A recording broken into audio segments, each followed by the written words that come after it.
Hello everyone, welcome back to our online lecture series. So in today's class we will be discussing about the sterilization. So sterilization is nothing but a technique which is used to kill the microorganisms on any instrument or any particular thing. So basically what it does, it will kill the microorganisms or it will prevent the microorganisms from growing on the particular substance. So this is an essential concept for preparation of the sterile pharmaceuticals. Like nowadays we are using the sanitization, that is also nothing but one kind of sterilization technique. So there we are using the soap solution and all to kill the microorganisms in case of this coronavirus and all.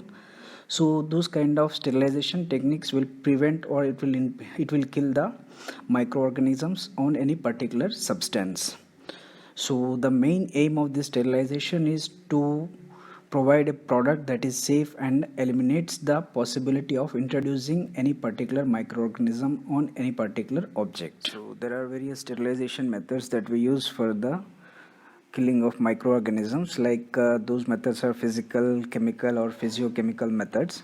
So if you see here the physical methods, those are like applying the heat to kill the microorganisms, like dry heat or the moist heat. Moist heat is nothing but which is having the water vapor in that. So next one is the ultraviolet light and ionizing radiations and filtration through a bacteria proof filter. So this filtration through a bacterial proof filter will come under, basically it will come under mechanical method, but here we are considering under physical methods. And next one is the chemical methods, which involves the use of liquids and gases as a sterilizing agent. So these liquids and gases will be used to kill the microorganisms on any particular substance. So these are the various types of methods that we use in sterilization. So now we will see in detail what are these different methods and what kind of principles will be applied in different method. Now we will discuss. So here in this slide you can see various methods of the sterilization or disinfection methods. So like I said, there are three types of methods, like physical, chemical and physiochemical. So these physiochemical are nothing but the combination of physical and chemical methods. If you apply both the methods, those are the physiochemical methods. So in these physical methods also there are various types of applications, like using sunlight, or that is nothing, sunlight, utilization of sunlight to kill the microorganisms is the natural method. So you must have seen that so whenever we buy any dry fruits from the market, so those can be stored for a longer period of time compared to the fresh fruits. So what is the reason behind that? Because if those sun dried materials or foods, they can be stored for a longer time, because they will decrease the amount of water that is present in the fruits.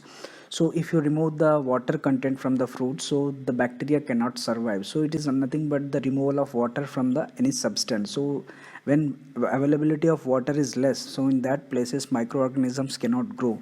So that is the technique that we are using in this heating method. So like sunlight and normal heating method, these two methods, what they will do, just they will take out the water content. So if water content is less, then microorganisms cannot grow on that particular substance.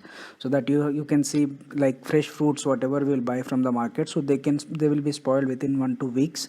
But whatever dry fruits are there, they can be stored for a longer period of time, because microorganisms cannot grow on that particular food items because of the lack of water activity on that particular material.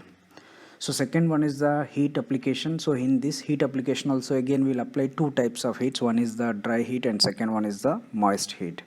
So in dry heat also we will be using various methods, like applying the red heat or flaming or incentration, hot air oven and infrared methods. In moist heat, moist is nothing but the humid air, so that method also can be used for the killing of microorganisms. And next one is the vibration energy, applying the vibration energy to kill the microorganisms. And next is the radiation. In this, both two types of radiations will be there, ionizing and non-ionizing radiations. So here basically we will be applying the radiation, EMR radiation, electromagnetic radiation we will be applying to kill the microorganisms. And the next one is the filtration method. This is nothing but a mechanical method. So here just we will filter the material to separate the microorganisms. So here we will be using earthenware, asbestos materials, sintered glass. Sintered glass is nothing but a material, the glass which is made up of silica. And next, membrane filtration method. So here the earthenware is nothing but any filtration material which is made up of clay. So those are the earthenware materials. So those materials can be used to filter the substances. to remove the microorganisms. And next one is the chemical method. So here we will be using two types of methods. One is where we will be using the liquids as sterilizing agent, and in second case we will be using gases as the sterilizing agents. So in case of chemicals, there are various materials which can be used as the sterilizing. The best one is the alcohols, so that everybody knows, and the next one is the aldehydes, phenolics and halogen compounds, heavy metals, surface active agents and dyes, and so these things we can be used for the sterilization of the materials. And in gaseous method we can use the gases of formaldehyde, ethylene oxide and plasma. So these things can be used to kill the microorganisms. So if we use both physical and chemical methods in combination, then that will be called as the physiochemical sterilization technique. So this is all about the sterilization principle and different methods of sterilization. So in next class we will discuss about the culture medium.